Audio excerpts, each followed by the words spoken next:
Yes, hello and welcome. This is John Mason. I get to do an interview today with Denise Anderson, and she is the author of a brand new book, Small Town Bullshit, dealing with the divorce drama. And she's going to tell you her whole story, and I'm just going to bring her in just 1 minute. To introduce Denise Anderson, I want you to let you know that she's a coach, a mentor, a speaker, an author. And the book that she has just written is Small Town Bullshit, Dealing with the Divorce Drama. She has helped dozens of clients work through dramatic events often unfolding in the public eye. Her personal experience going through a divorce in a small town sheds some insight into the various ways she was able to overcome the drama and move forward with her head held high and a passion to play a bigger game in life. She has enjoyed the privilege of speaking publicly, and she loves those events because she loves the opportunity to share her experience and to help other people. So I just wanted to welcome Denise and ask you, Denise, how are you doing today? Hey, John, I'm doing great. It's awesome to see you. Everything is good. As you can see, I'm coming from the Pacific Northwest. I'm on the beach, and it's a lovely day. But I wanted to ask you, what led you to writing this book? So, John, the book is inspired from my own personal experience of obviously going through a divorce in a small town. It was in a small town, the dynamics there are a little bit different than going through a divorce, maybe perhaps in a city, a big city or something like that. So I'm really just drawing upon my own experiences, the own events, the situations that I had been placed in and what that effect had on me. And then I actually draw upon the experiences of my clients. So as you had mentioned in my bio, I've coached and mentored a lot of people that have gone through similar situations. And I've used their examples as well. So I saw the effect that this type of experience was having on people, not just myself, but people around me as well. So I decided I would write a book about it. Well, in bringing this up, not everybody is in a small town. And I think that this book, the little that I know about it, and I'm glad we're doing this interview, this will benefit a lot of people that are not necessarily in small towns or necessarily going through a divorce. Can you please tell us who else this would be a value for? Right. One of the reasons that I wanted to put small town in the title, it really speaks not necessarily to just an actual small town, but the small town dynamic. So that can involve any sort of like community atmosphere, say an office building, corporation, golf club, anywhere where a community of people has gathered. It's kind of, that same small town dynamics, that sort of thing. So it really speaks to anybody that's been in that sort of situation. So this would be small cultural cliques and things where people are in groups and they may have a tendency to do a little backbiting or something. Exactly. Yes. Something has happened at the office, either, through work or in their personal life. And people tend to talk. People tend to get caught up in other people's business, make up stories, draw conclusions. And then there is that sort of backlash on that person, for sure. Well, everybody wants to hear your story because it obviously it motivated you to do this. But I'd like you to maybe in general terms talk about the struggles that your clients have when they're going through an experience like that. And you might use your story as a kind of a case study. Yeah, awesome. Thanks. That's a great question. So some of the dynamics that are happening, so I'll speak about my own personal experience first of all. So divorce in and of itself is a very dramatic thing to go through. Obviously, there's a lot of heartbreak. It's painful, it's excruciating, and it's very life-changing. So that's one part of the dynamic. And then having other people get involved in that situation, I kind of allude to it in my book. It's like there's already a fire going on inside of you or in your life, and then there's just more fire or more gasoline that gets added to the fire, right? So the tendency that happens is you're not wanting to continually on a daily basis face all of that. So what happened with me and a lot of people that I've coached is you end up kind of drawing back into yourself, creating a small life for yourself. You're not wanting to go out in public. You know, again, the dynamics of a small town, I couldn't go to a coffee shop without everybody knowing my name. I can't go get groceries, go get the mail, go to my kids' sporting events. Everywhere I go, or that I would go, people would know my name and they would know who I am and they would know my situation. So I kind of liken it to the Hollywood situation. It's kind of like I say Jennifer Aniston has nothing over me except maybe, you know, a few more movies, but going through something personal, all eyes are on you. And so it's just it's like a mini Hollywood. And so I've seen the effects of drawing back and then just not wanting to engage or really put yourself out there. And you see the behaviors of the people that you've known for a long time change. They treat you differently or they behave differently, and you are frustrated because it isn't the same as it was, and it may even be a negative reaction. Is that correct? Yes, for sure. And actually, I cover this in one of the chapters of my book about friendships. So there seems to be this dynamic happening when a couple separates. It's like sides are chosen. Friends feel they have to pick between one person or the other. So, you know, you may have been friends with a couple for 20 years and all of a sudden there's a division, you know, the guy goes with the guy or the girl's with the girl or vice versa. So sometimes lifelong friendships, that whole dynamic changes, and it's a really tough thing to go through, for sure. So if this was taking place at work in a big corporation in say a huge town like Minneapolis, I've been to Minneapolis, but I'm just making that stuff up. But people have to work together, for example, and they know somebody's going through a divorce, or they've you know had an affair or something like that with somebody that they worked with or something like that. How do you also know that it affects the work or the quality of relationships at business and can change the way people are relating while they're at work? Yeah, and that is also another ensuing thing following a divorce is everybody wants to know why. Usually that's the first question that pops out of people's mouths when they hear that somebody's getting a divorce. Like, why? What happened, right? So there's he said, she said, he did this, she did that. And it's interesting because even for the couple, I'll just speak for myself. There wasn't one single reason why the divorce happened. Obviously, you're together with somebody for 21 years. You can't boil that down to one particular thing that happened. But so I don't know if it's just the human mind or conditioning. We just want to know why.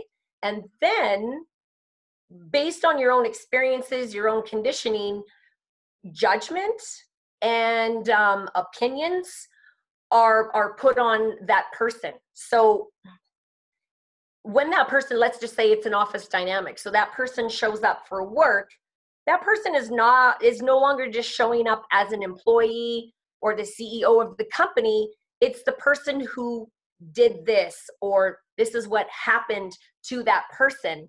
So you're not even relating with that person in the same way. You're relating to them from what they've done or an event in their life, rather than as a human being, or even, as an energetic being.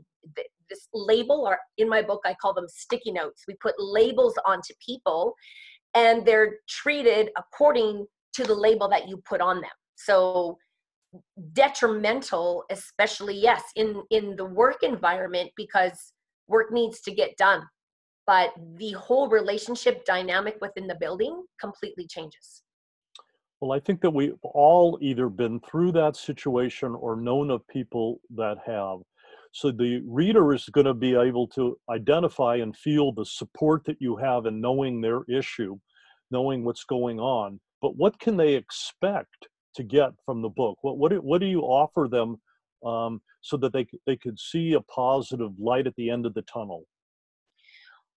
Well, as simple as this dream come true may sound, a lot of my clients are looking to be able to hold their head up high.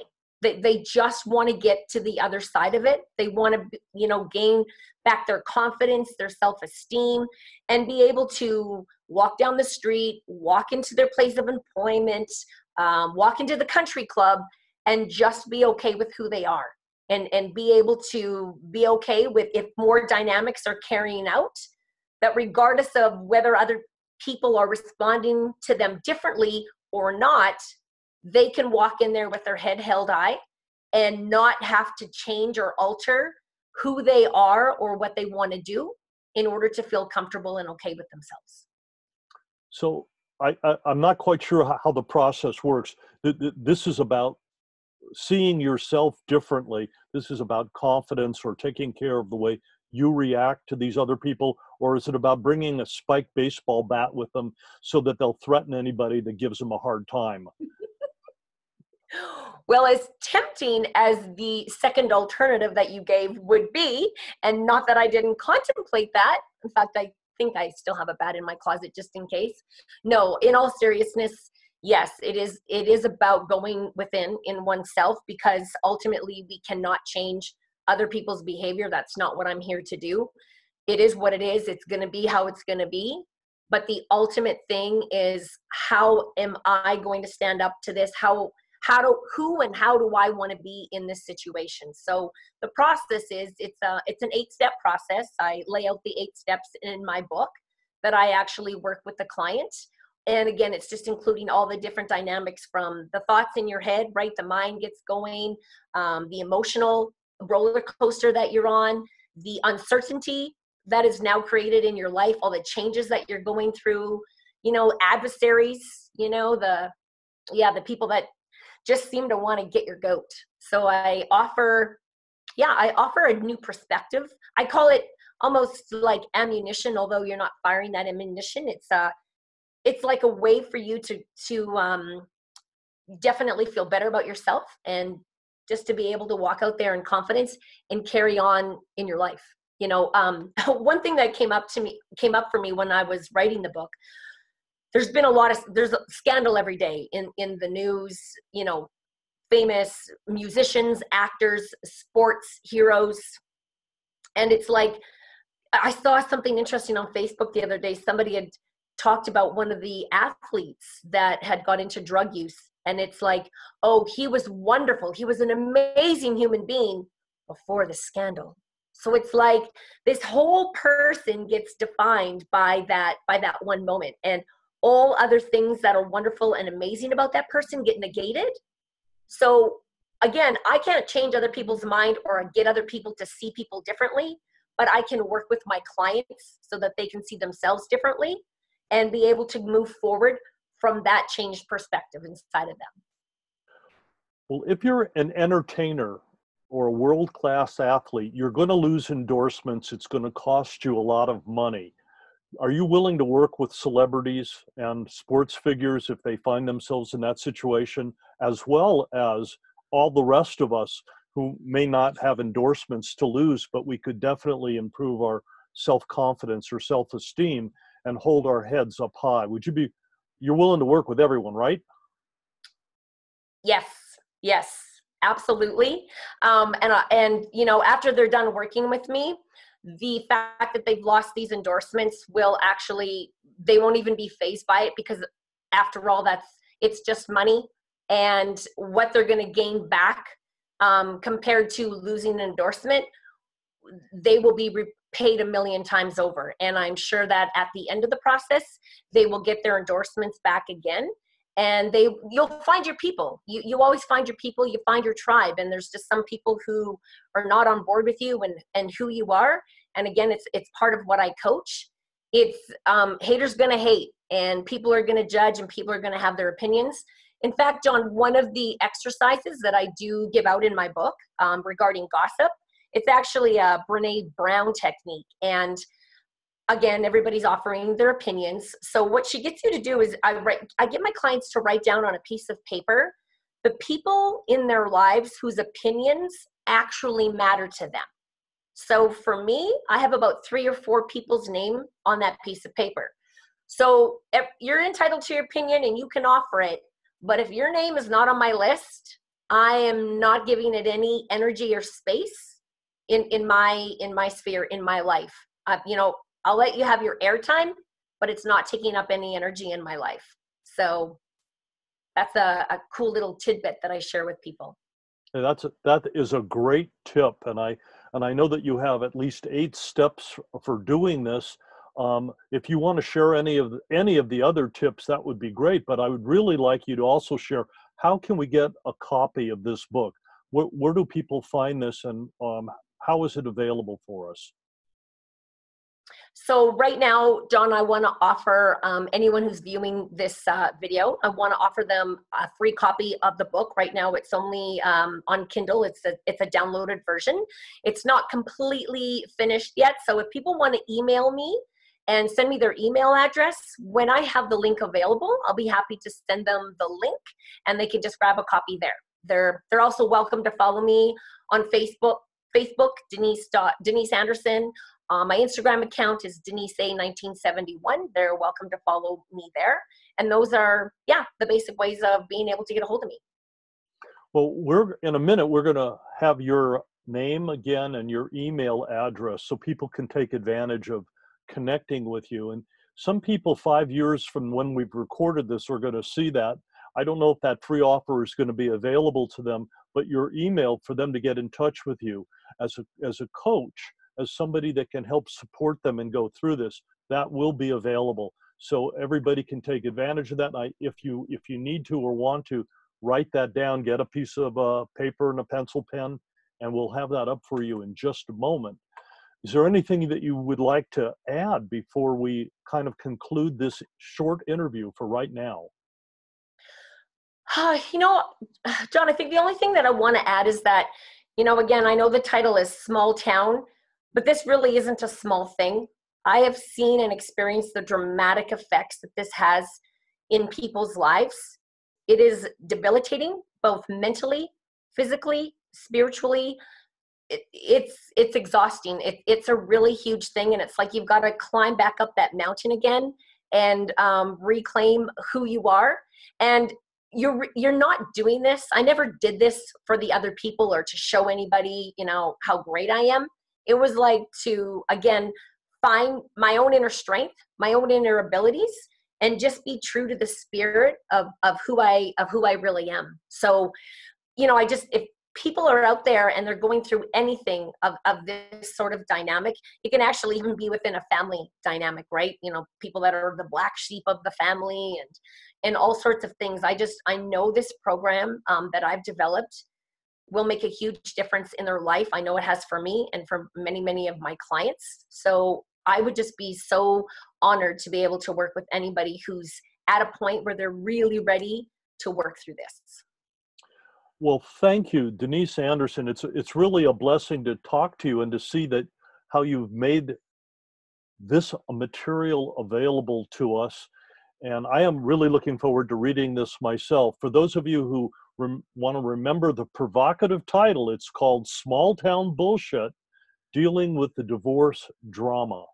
And again, I just want to thank you once again. And in a minute, I'm going to put that slide up so people can get your email address. Is there anything you want to just say in closing? Honestly, I just want to thank you, John, for having me on here as a guest. I really appreciate it. I appreciate the viewers taking the time to listen to this. And again, if you're so inspired, I would love to get on a call and see if I can help you through your stuff. Oh, so you get them on a call and maybe introduce yourselves and find out what their issue is before there's a commitment to do the coaching. Yeah, you know what, John? Absolutely, because I want to make sure that you actually have the problem that I solve. I'm not an expert in all areas. I don't coach people on just anything. But if you're really not sure if we're gonna, I want to make sure that we're a fit. I want to make sure, on all levels, right? Energetically, I want to make sure that you're really ready to actually solve the problem. I want to make sure that you feel comfortable working with me because I know those dynamics need to be in place. in order to actually make the changes and the improvements that we're going for. I'm all about the results, right? So if on that call you feel or I feel that's not going to happen, I may not actually, you know, say that I want to work with you, and you may feel the same way, and that's totally cool, and I honor that. So let's just get on a call, make sure that we're a good fit, and let's go and get the results that I know that that you want and need. Well, Denise, I really appreciate your integrity with that, and hope that people will find your resources, either your book or your coaching or whatever they can do to attend a workshop or training that you're offering to give them this information. So what I'm going to do is I'm going to stop the recording right now so I can put up our slide, and I'll be starting that once again so you can get that information. Now, and here's the information regarding Denise Anderson, the name of her book, and her email if you want to get in touch with her to follow through on her offer, a free copy for right now. And if you want to get in touch with her, you might want to email her and set up a telephone meeting to find out if a coaching relationship would be appropriate for the both of you. And Denise, while I have you on the phone, is anything else you want to add to that information on the slide while people are copying it down? You know what? I don't think so, John. That's my email address. It's the best way to get a hold of me. Again, I just want to thank you for having me as a guest. I always enjoy my time with you, and yeah, I appreciate being able to share this information with people. And it just lights me up to be able to, even though the subject matter is touchy, and I know it's serious, and people have been through a lot, but it's not the end of it's not the end of the world. Things do change, things do improve. And, if I could offer anything else, it's just, there really is a light at the end of the tunnel. It takes a little bit of time to get there, but you definitely can work through this and start to experience life in a really completely different way. Excellent. So let me, again, everybody's going to get a chance to write down your email address. And if anybody is interested in other interviews that we're doing, we've got another one online between Denise Anderson about an entirely different topic. But we also carry some other interviews that are pretty interesting. And you can find them on the YouTube channel, Masters of the Journey. Masters of the Journey. And they, if you find something there that you like, just sign up, become a member, and you'll know when a new one comes out. So again, I'm going to sign off for right now. Thank you very much, Denise, and we'll look forward to hearing more from you in the future. And I really do want to read your book.